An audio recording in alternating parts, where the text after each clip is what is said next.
Hi there, Lindsay here, the Frugal Crafter. Today I'm going to show you how to make continuous loop earrings. They are really pretty and trendy right now and super easy to make. And it's a great way to use those little seed beads and e-beads that are very inexpensive and easy to come by. So what I'm using for beads is I have some of these little e-beads. Are kind of like a matte finish. They're by Taro. And I'm using some squarish olive green beads. I love green. Green just looks good on so many people. I'm using some kind of like celery color e-beads, and you can find kits like this very inexpensively at like Joann's or AC Moore. You can use a coupon, usually about 10 bucks, so not expensive. And then you get a bunch of those different little sizes that are perfect for these continuous loops. So it's a great way to get started if you don't have that much for beads. You're going to need an ear wire and also a crimp bead for each earring. And I'm using a scrap of wire because I always have little scraps left over when I make necklaces and bracelets, and I save them and use them for these continuous loop earrings. So I'm using a number 1 crimp bead because that's the size to match that scrap of leftover wire there. I also like to have these little clips. They're from the dollar store, but they're really good because you can put them on the end of your wire and it won't fall off, and it'll keep your beads from slipping off because we're using a pretty small piece of wire here. So what you want to do is arrange your beads kind of in a row, how you're going to string them. And I've already made one, so I've already got them arranged. And I just made a little pattern. I started with my center bead and worked around either side, and that's how I kind of came up with my pattern. A symmetrical pattern works really well. You can do something simple that's like only 2 beads if you want to. Do like maybe 3 in 1 and 3 in 1. And then you just want to string them on your wire.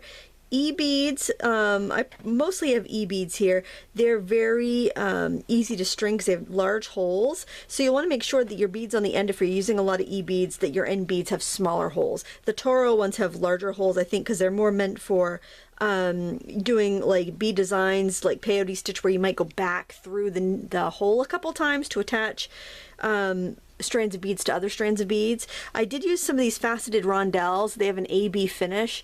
They're gorgeous. They're from Fire Mountain Gems, and they still had some in the dollar section in case you were looking for some. I'm not sponsored by them or anything, but they're real good for ordering in the United States. I've worked with Panda Hall beads before too. They do have great prices, but the shipping is kind of high. However, they do ship worldwide, so that's also an option if you're just getting started. And I'm just going along. We're about halfway beaded here, coming to the larger bead in the center, which is kind of a fun polka dot bead, and it's got this kind of coating on it. It's just kind of interesting and unique, so I wanted to use that. I don't use those very often, and basically my goal is to use up some beads. I've run my inventory pretty low in my shop, and I want to get it built back up. And I have had some people ask me if I sell online. I do not have an online shop for my jewelry. If you do see something that I'm making and you catch me soon enough after the video's been posted and you want to buy it, you can just leave a comment or send me an email or something, and I can ship it out to you. But I generally put stuff in the shop after I make it, and stuff sells pretty quickly, so I'm very fortunate. I'm not one who loves shipping and listing things online, so in-store just works best for me. And please feel free to copy this design and sell it at a craft fair. I do not mind one single bit. I like beads to use some faceted beads. Those are the beads that are cut on the sides. They have like hard edges on the sides. It reflects the light and just gives you a nice sparkle. So it's nice to throw a couple of those in a design whenever you can.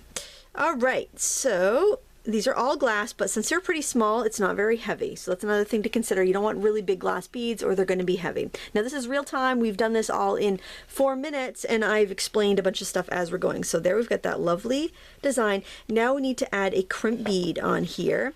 And I know this is really tiny, and this is going to be a little more awkward than adding a clasp because we're putting in our wire from either end. So I've got this crimp bead going in on this side. I'm actually going to slide that down a little bit so I have a little more wire over here. And then I'm going to feed this wire through that crimp bead coming from the opposite direction. That way you're not going to have any weird excess or loops or ends to deal with. Everything's going to be kind of sealed up. Now in order to do this, I'm going to, and get a tight end, I'm going to have to feed that through that last bead. Okay, so I actually went through 2 beads. I don't really want it to do that though, because if I can't trim that off too small, it's going to make a, it's not going to teardrop, it's going to be a little more round than I want, so I just want to feed that back a little bit. Get that earring back without, hopefully without spilling my beads. Okay, so there, I've pulled it tight and we've got our loop. And now I just need to crimp my, my bead there. So, I've got my crimping pliers. You know what, for safety's sake, I am going to clip each end. Okay, because if I don't and I drop this or I yank too hard or something, the crimp doesn't hold good, then they're going to fly and I'm not going to be very happy about that. Alright, so I'm going to go in there, I'm going to squash it with my first channel, then I'm going to squash it with my second, hopefully my wires aren't crossed, and then I'm going to go back in on its side and squeeze it shut, and that looks pretty good. Alright, hopefully I'm just going to give it a very gentle tug, nothing wants to slip, so we're good. And I am going to trim my wires short. Okay, and there we've got that loop. And now to add the earring finding, it's super easy. So we've got this, this is just a fish hook earring finding, and there's a loop right here. And you want to look for the side that's got the split. You want to find the end of the wire, the side that has the end of the wire, and you're just going to grab it with your 3-in-1 tool or your needle nose pliers, and you're going to twist. And that's going to open it up, and then all you have to do is drape it right where that crimp bead is, right into that loop. Okay, can you see that? I think you can. And then I'm going to just grab my end of that loop there with my pliers again and twist it closed. And that is how you make a continuous loop earring. It's really easy. It's a great way to use up those smaller beads, and I hope you have fun with it. I want to thank you so much for watching today. Please give me a thumbs up, subscribe, and share this video with your friends who like to make jewelry. I would appreciate it. Thank you so much for watching. Until next time, happy crafting!